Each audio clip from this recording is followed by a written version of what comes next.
Funny, these bits go into a bit of a blur. Is that what, when you try to remember something, is that what it's like? It's like it's blurred? Or is it just not there? No, it's not so much blurred.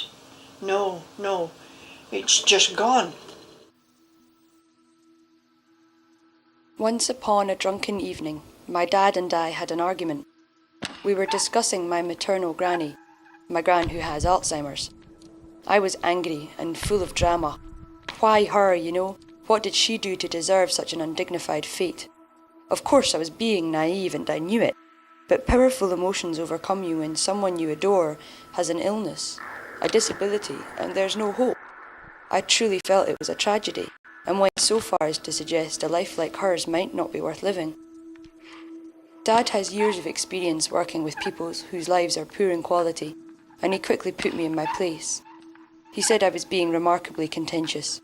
My gran most certainly did have a quality of life worth living, and should live. I was quietened, but not consoled. Alzheimer's has been described as a living death. I did think it was tragic, sad, and possibly too hard to bear. But because I wanted to agree with him so much, this film was duly born. I will assess my gran's quality of life, look for answers, and hope.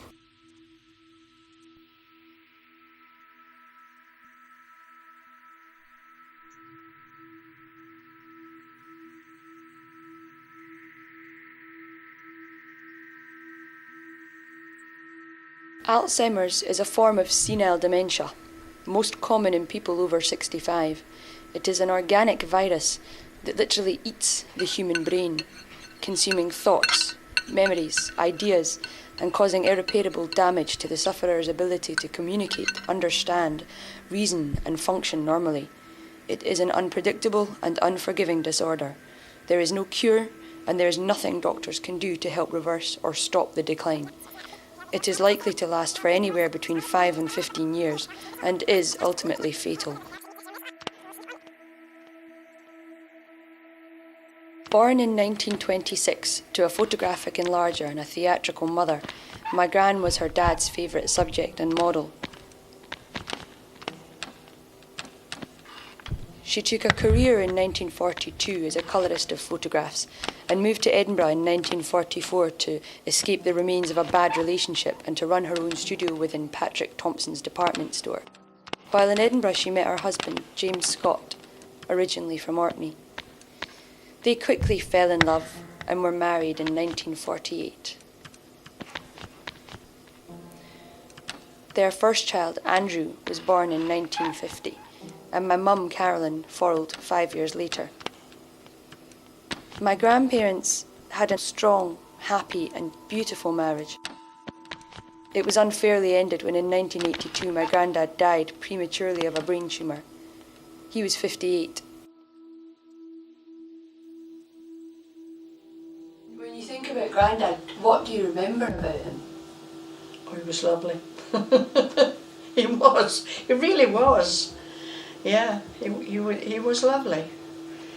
From day one, from when I met him to the day he died, he was lovely. We thought she was going deaf, forgetting things and seeming more confused. When she became very anxious, we went to the doctor. But we knew it before the doctor said it. Gran has been deteriorating with Alzheimer's for 5 years now. Gran lives alone in her house in Liberton. She is 78. One of the main functions of this documentary was to discover what Gran actually does day to day when she is alone. It didn't prove difficult to find this out. She gets up around 9 and makes her bed, puts on whatever clothes are nearest to her, which are often dirty or just unsuitable for the day's weather. She'll avoid having a shower at all costs. Some Alzheimer's sufferers develop a phobia of water, but we are fairly sure her reluctance is due more to laziness than fear. Sometimes she will make herself tea and toast, but generally has become very lazy and does very little for herself, let alone cook or clean. She'll then take up her position on the sofa and start to read. TV guides, gossip and saga magazines are littered around her, And this is basically what she does, what her home life consists of. One of the days I spent with her, I watched her peruse with great interest one copy of the Women's Weekly for around 8 hours. The issue was 2 years old. On most days at 12, her home help arrives. She makes Gran's lunch and makes sure she takes her pills, because if left to do it on her own, Gran never would.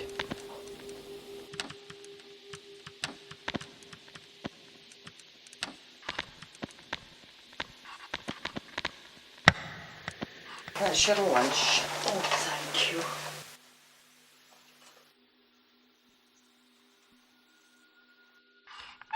Eileen does a massive amount of work in the time she's there, and does chores my Gran never did anyway. She stays an hour and records everything in my Gran's communication book.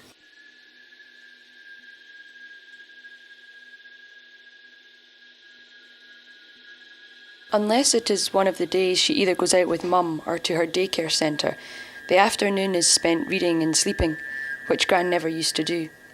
She hasn't left the house alone for over 3 years now, and doesn't try to, thank God.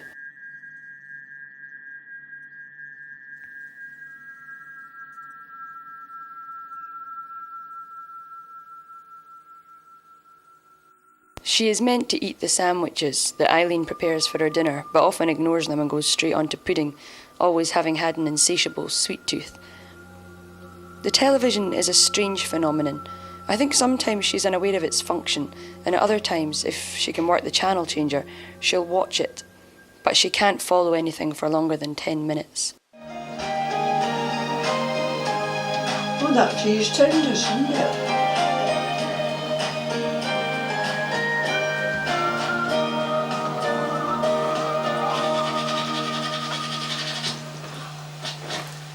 Looks sexy when you're wild.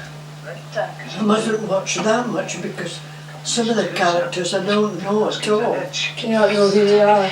No. Wait, hello, teacher. Me? No, I'm not talking about me, I'm talking about my mates. Yeah? Cut them right up. She then retires to bed early to sleep and start again the next day.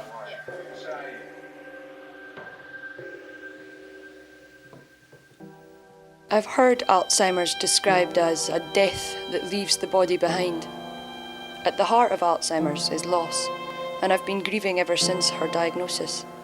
Although it's comforting that she isn't troubled by her memory loss and confusion, her unawareness of everything is what's really upsetting, and this is what is at the crux of my impression of tragedy.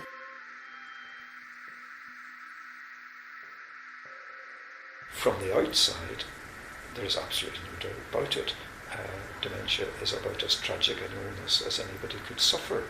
It is killing off your brain in slow degrees. Your brain is possibly the most important organ in the body. It is you. What could be more tragic than that? Would you say that it's hard for you, having had such a close relationship with your mum, that she, in her loss, in her overall loss of memory, loss of independence, that she's also lost the status of being someone that you could go to for help? Yes, yeah, you miss that, yeah.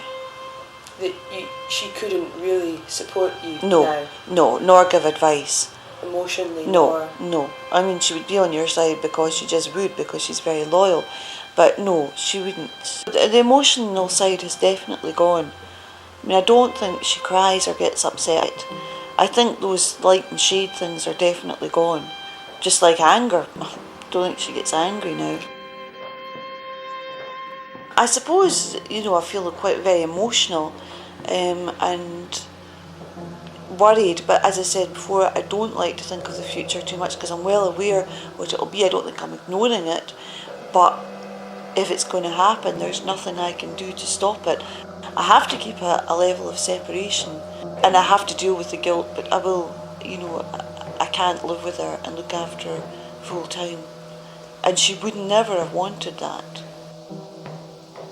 Do you know what euthanasia is? I should, and yet it's gone. Euthanasia.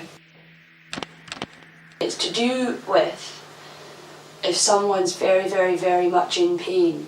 Oh, yes. Or if someone's in a vegetative state which means that they Yes, can't you're communicate. basically gone up there. What can happen is people Euthanasia. think it's fair to kill people. Oh yes, yes, yes. I don't think I'm against that. Is that what you were asking? Oh yeah, I was going to ask that. No, I'm not against it. No. You think when some people... Oh, I think there's possibly a time when that should happen. I'm sure I've said that in the past, long before I was at this stage. Yeah. The Netherlands, Belgium and Oregon, North America, are the only jurisdictions in the world where laws permit euthanasia or assisted suicide for people with irreversible terminal illnesses, but it is basically illegal for Alzheimer's sufferers altogether, even though it is clinically a fatal illness. The condition of some patients with Alzheimer's has many features in common with PVS, persistent vegetative state. They suffer from a totally helpless condition that there's no coming back from. But the problem with euthanasia for dementia sufferers is the fact that they are indisputably not in their right mind at the time when it would be most required. And who gets to make the decision that they should die?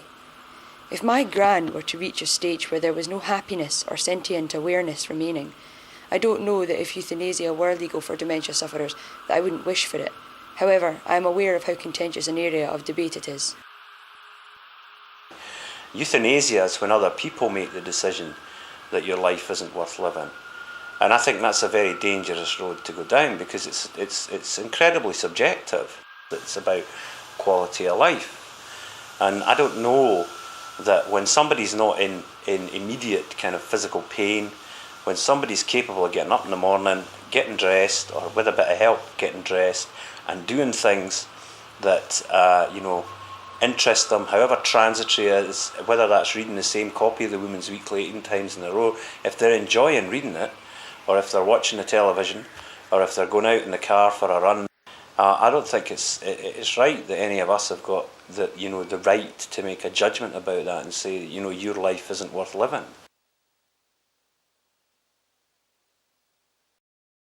And she's a person with dementia, and that's true. And the point is that she's still a person. That's the most important point. And therefore all the other aspects of being a person, good, bad and different, are included in that of being a person with dementia. I'd gone with Gran on a trip to her daycare centre and was pleasantly surprised by what I found out. She was once so cynical of this type of thing, but she was thoroughly enjoying it now, joining in games, chatting to others, and actually making things. Gran was always confident, open, and somewhat flirty. This side of her was showing, and I could see she was happy. She has good days and bad days where she can appear more confused or low. Behaviourally, she is as mild-mannered as she was before diagnosis, and has definitely retained her remarkable sense of humour. She isn't hallucinating or having delusions like some. She's not being dangerous, and she isn't scared or depressed. And I'm so grateful for this.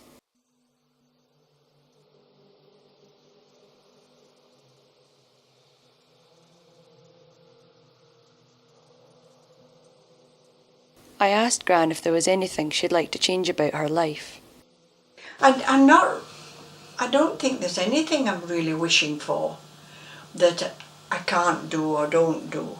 That's good. Oh, I'm very contented. But, so as well, are you lonely? No. You're not lonely? No, I'm not lonely. I'm never bored. You're not? No, I'm never bored. But I've never been that kind of person that's ever been bored, even when I was young. I've never sat and wallowed and, ever felt sorry for myself in any way. And you would say that you were happy? Yes, I would. Yeah, as happy as you can be when you're on your own, left on your own.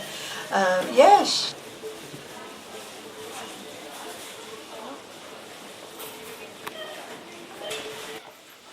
What would your wish for the future be?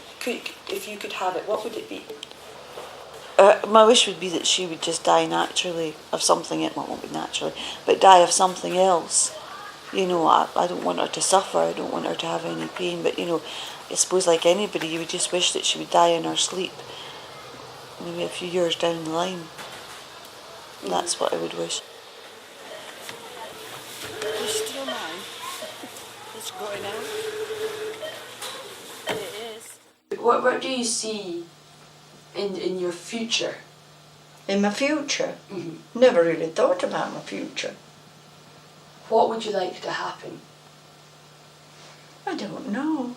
Considering that you're 78 and you still live in your own house and Yeah. you've not got any physical ailments other than that you have Alzheimer's. That's right. Which doesn't really affect you as such. I mean, you don't No. think of it that, oh, I've got that, you know. You never think about it. You just feel the same as you've always felt, really. Some of our contentment comes from taking a long view of life. I always wanted to do X, finally I've achieved it, sort of contentment. Maybe people with dementia live a bit more in the present, and this cup of tea tastes nice, rather than that very long view. But what's wrong with that? There's nothing wrong with it at all. In fact, this really is the point, the discovery.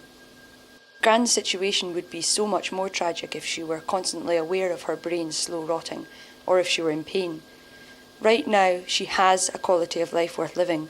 I am certain of this because she's happy. If she's hungry, she eats. If she needs the toilet, she'll go to the bathroom. And if she were scared, she would know who to phone. Quality of life and measuring it is something I've discovered I actually have no right to do, and I have learnt not to dismiss her wearisome contentment as pointless or tragic. Gran can still contribute to decisions made about her life, and this means she is still competent. But because of the nature of her sickness, she will get worse, and I fear the day she doesn't recognise me, as selfish as that may be.